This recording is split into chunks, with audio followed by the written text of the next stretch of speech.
Thank you, Youssef. On behalf of the Institute of Political Studies and International History, I wish you a warm welcome to this international conference dedicated to the sociology and history of political events.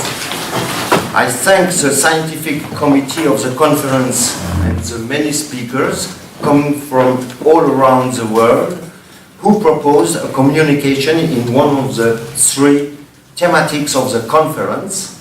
Today, the questions related to the subjective and emotional dimensions of political processes called political events.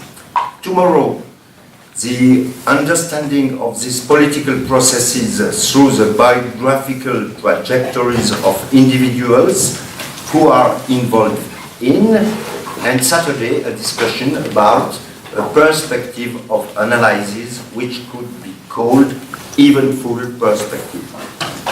I let my colleagues of the scientific committee develop further these three aspects of political events approach they propose for the next 3 days. But I thank them warmly for having organized this conference, which seems to be a scientific event in itself, and this for several reasons. First, I would emphasize the richness of the program, diversity of empirical fields of research and analytical or theoretical perspectives, strong internationalization of the speakers, strong interdisciplinary conception of social sciences on this object of study, the political events. I have no doubt that the next 3 days will be very interesting and even fascinating. Secondly, this conference is fully in the fields of study at the Institute. The Institute of Political Studies and International History, as indicated by his name, indeed has a certain specificity in relation to political science departments, insofar as we strive to develop an interdisciplinary approach to political phenomena, which combines perspectives both historical and sociological, with a strong emphasis on the prospects of political sociology and socio-history of politics. Political sociology is also one of the specificities of political science practiced in Lausanne, especially in the CRAPUL, the Center of Research on Political Action. I don't know how we can translate the acronym CRAPUL in English. Perhaps scoundrel, I don't know, whatever.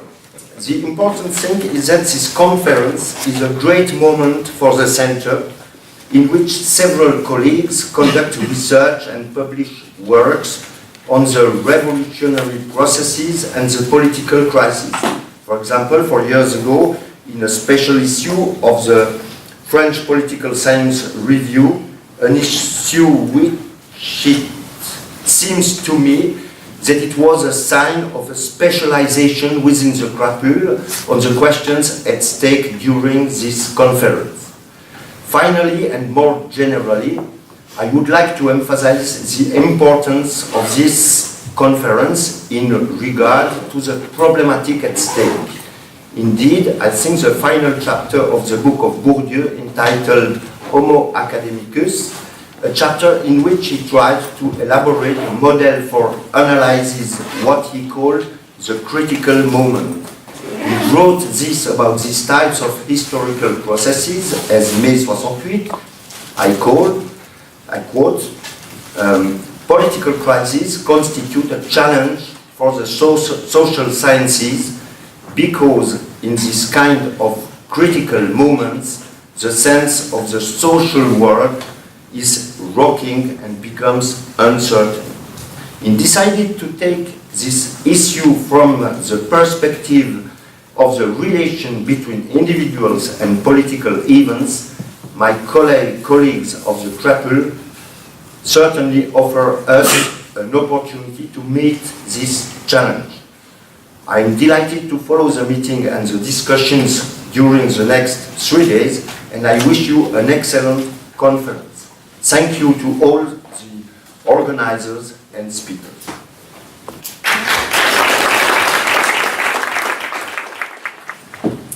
Well, I'm in charge of an interdisciplinary unit at the University of Lausanne called Science-Society Interface, which is in charge of, let's say, democratizing knowledge and co-producing knowledge with society.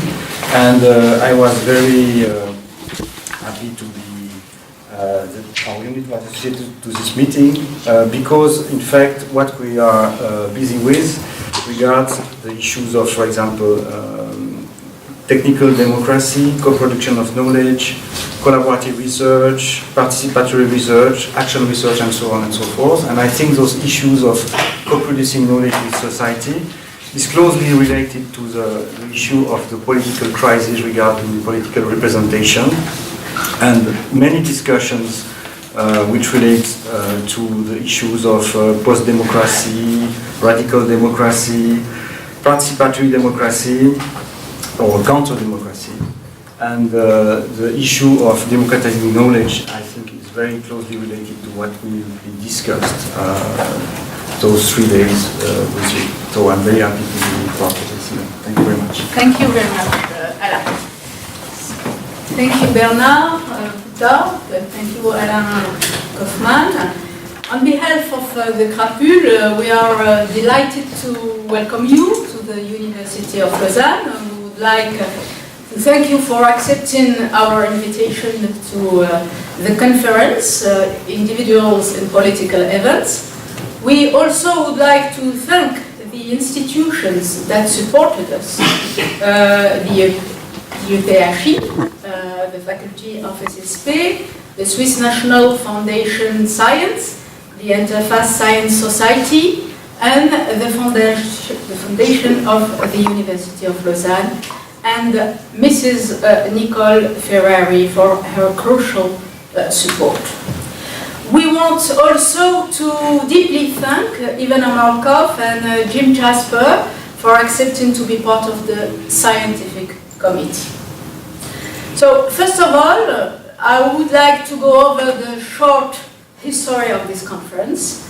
There are many of us here at the CRAPUL working on socialization, activist careers, social movements and revolutions. And in the wake of the events of 2011, there was a good opportunity to try out our theoretical tools and to reflect in greater depth on the instruments and the difficulties of comparative analysis. We have already engaged in these attempts through conferences, our teaching, and the collective publication, issue of the RFSP on 2012. From there on, a year ago, we explored several ideas for organizing a new conference on revolutions.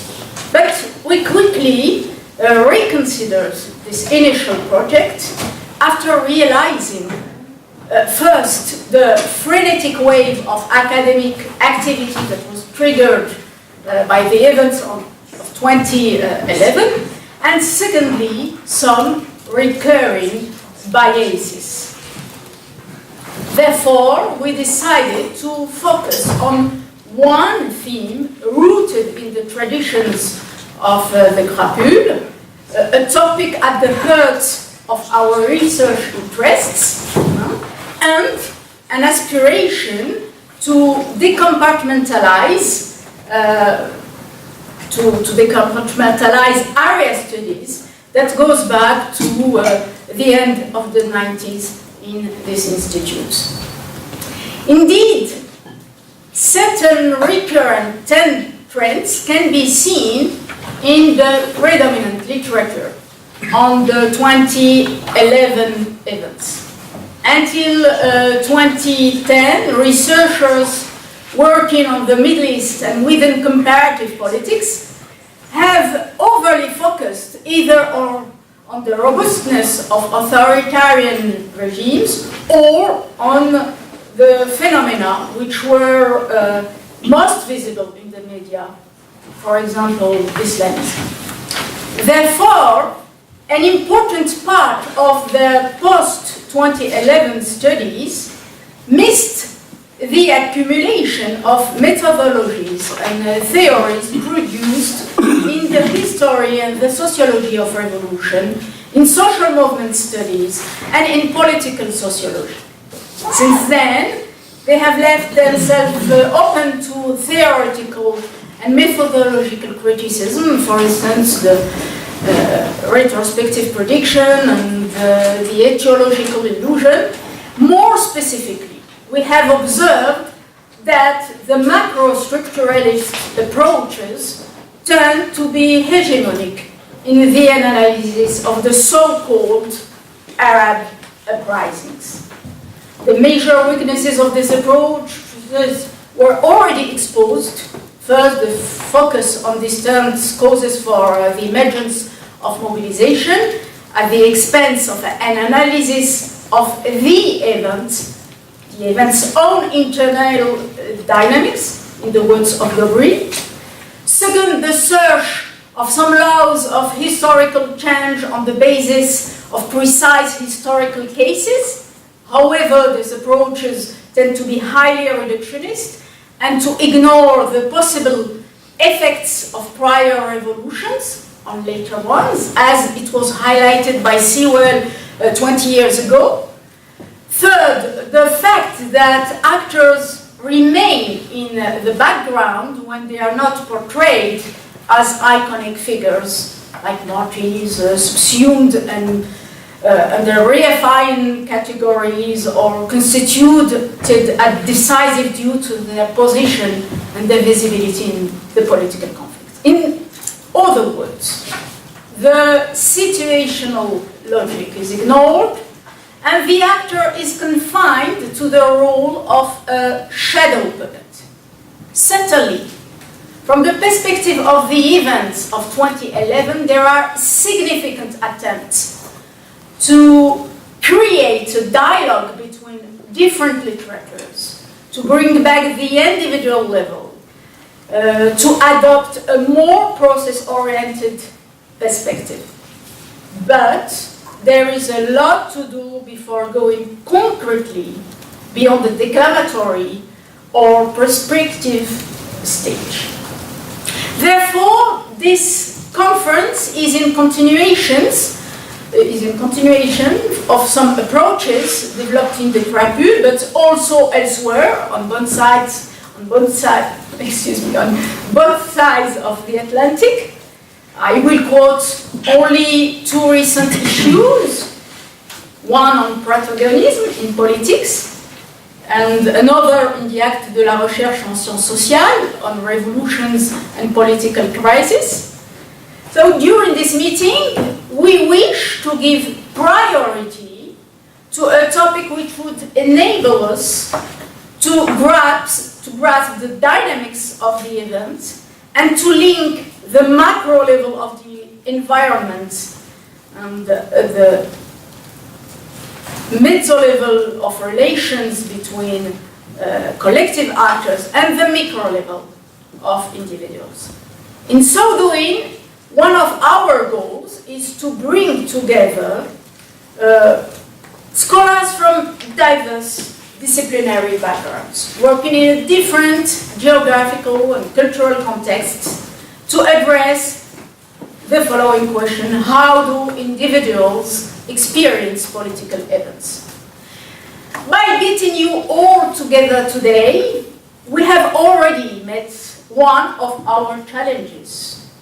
That is to foster decompartmentalization. In fact, inside this united collective, diversity is already there on several levels.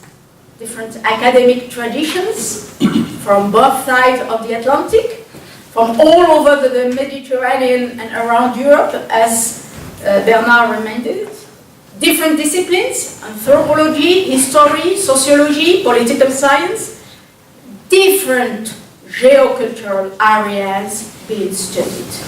The Middle East, Egypt, Tunisia, Saudi Arabia, Turkey, Sub-Saharan Africa, with Cameroon, case of Cameroon, Central America, the case of Mexico, Eastern Europe, with Ukraine and Russia, Western Europe, France, Ireland, and Switzerland.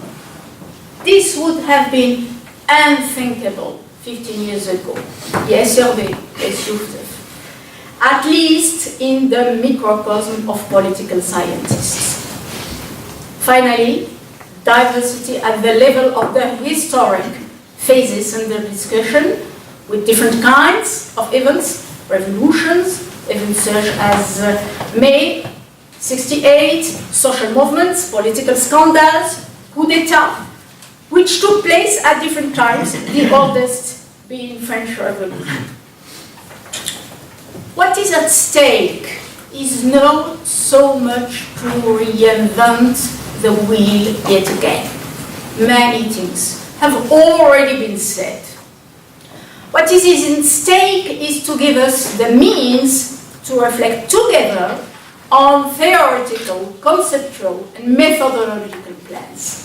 Certainly, we are part of those sufficiently bold and reckless who dare to cross the perspectives on the basis of different historical, geocultural, political situations. Certainly, we are true believers of the interdisciplinary exchanges, but not to sink into the naivety. We have here to deal with the benefits and costs of both the comparative perspective and the interdisciplinary exchanges.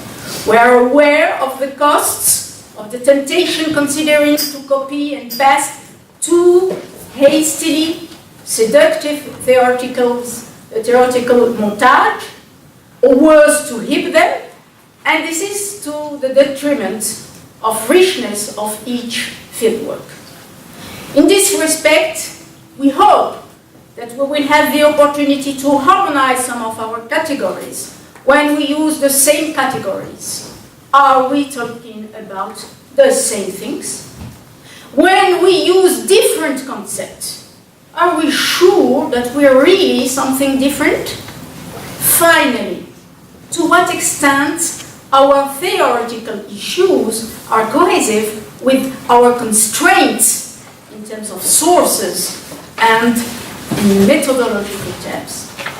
So before handing over to my colleague Hervé Rayner, I would like to say again how I'm thrilled with this opportunity to exchange with you. Thank you very much. In political events, 50 years ago, this title of this conference would have seen as a provocation or an archaic point of view, especially in the French area speaking. In 1958, Fernand Braudel linked the event to an insignificant scum or abusive smoke. No surprise with the École des Annales metaphor of society as a house, social structures at the foundations, economics the ground floor, and political and culture the top floor. According to Braudel, history should cease to be ideographic and transform into a nomothetic science.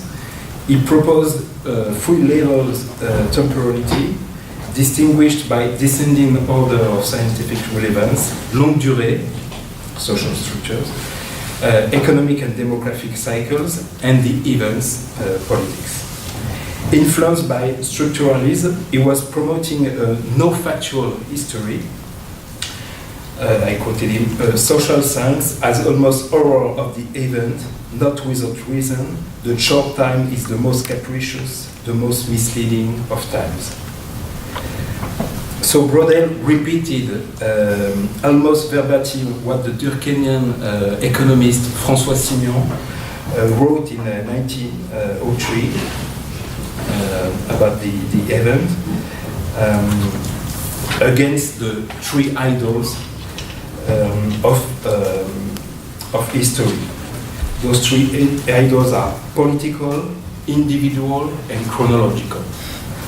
And while social science, according to Signon, should, on the model of natural science, is focused on the discovery of laws, rejecting events, individuals, and contingency. So if social science were largely built against the event, as noted William Sewell, sociology is born under the sign of theology, the question of its epistemological status was never fully resolved and periodically returns to haunt the debate, especially in the wake of big events. 68, the fall of the Berlin Wall, 9/11, the Arab Spring, etc. And when Pierre Bourdieu relates the May 68 event to synchronize latent crises of different fields, without taking into account the way individuals experience it, and here Bernard disagrees, totally disagrees, but totally. For me, it's an objectivist approach. So in the critical moment chapter of Homo Caudicus, is also, or maybe mainly, reacting to against Michel de Certeau or Gilles Deleuze, who saw it 68 as a pure event, free of causality. So it's also a field effect, but certainly it's not just a field effect. It's those swings in the valuation of event, because they are also partly linked with changes in the balance of power outside the scientific field. But those swings of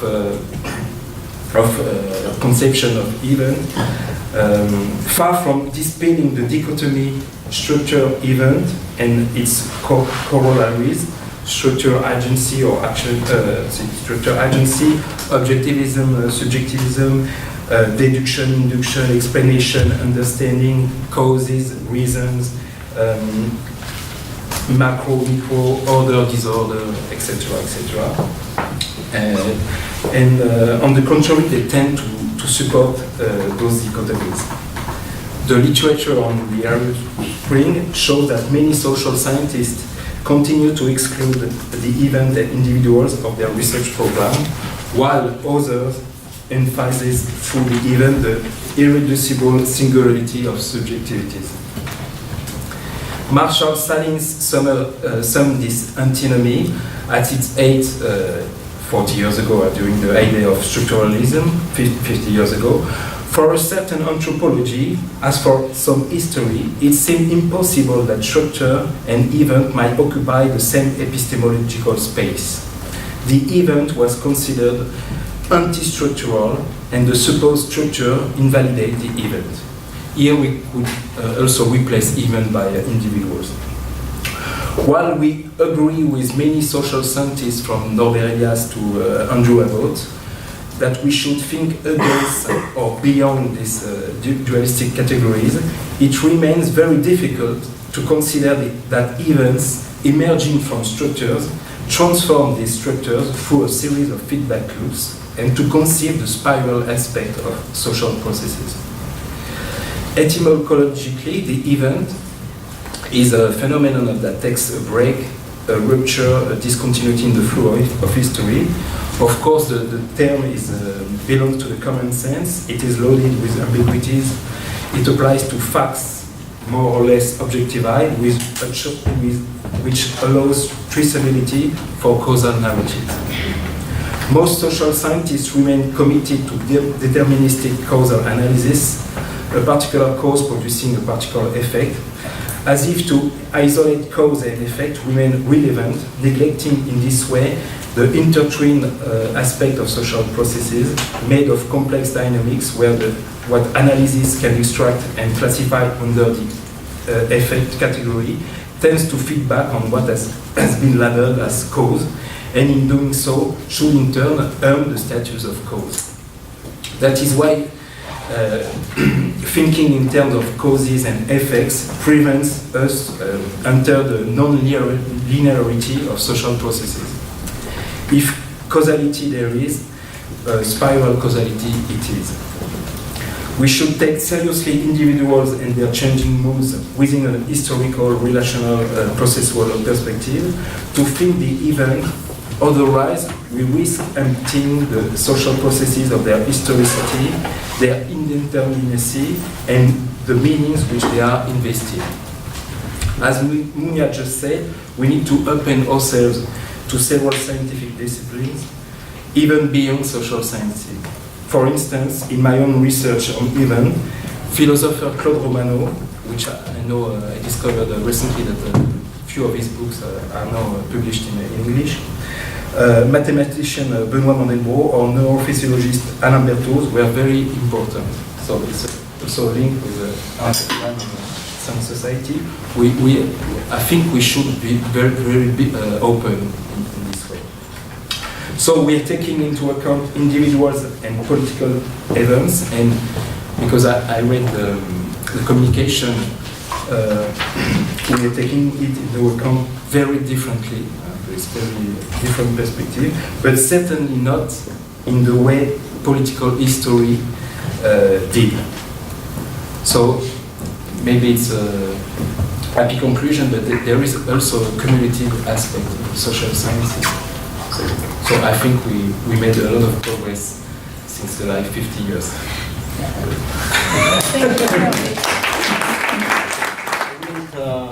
Say something as elaborated as my two colleagues. I would just like to, because I read the papers, and I guess many of you did read the papers, and I just, came to my mind that perhaps the call for papers was too wide.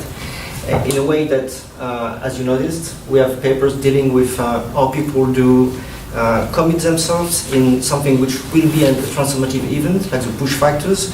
We have papers dealing with what is the lived experience of being in an event, something big, and we have also papers who are dealing with this very interesting question, the question I'm interested in actually, which is the biographical consequences of commitment. And those three questions, of course, are related. It's about individuals, about events, but at the bottom line, it's very different questions. So it could be like bad news for a conference. But I think it's not a problem, since we have, it seems to me, reading the paper again, that we have like some common grounds. First, we more or less agree on what is a transformative event. I mean, we have different authors cited, we have different definitions, but at the end, we share some common grounds on this very point. What is an event? We also agree on the fact, and this is very important, that in order to decipher the links between micro, meso, and macro levels, we have to focus on individuals. So I think we wouldn't have like any discussion about that point. This is a starting point, which is also very important. And the third point, which is very good news, is that all the papers, as we asked for, all the papers are really based on empirical analysis. So you all have something to say about your material, about your sources, and about the methodologies you used. And I think this, for me, I think this is the point we would have to discuss. Like for each paper, I would like you to say something kind of precise about your methodologies and sources, because I think this is a common point we have to discuss together, and it's perhaps the most important compared to epistemological consideration, whatever. As you say, it's something that has been largely studied already. The other consequence of that very wide call is that we have 3 days and 3 titles for the 3 sessions, like subjectivities, emotions, and dynamics of political events, understanding political events through biographies and individual and collective dynamics. Of course, this is kind of artificial. Some papers could switch very easily, so if you want to, feel free. But again, I think this is not a problem. If we stick to methodological questions, and if we have discussions about the 3 directions followed by the papers, like separately, I think we can manage. I will finish here and just I would like to insist on the fact that this conference, the very idea of this conference and most of the work that has been done around this conference and its organization is due to Youssef El-Shazali, who is a doctoral student here, and he will now introduce for real the conference. And I just wanted to thank him for organizing this event and for the huge work it has represented for him at the very moment he's finishing his PhD. So thank you very much.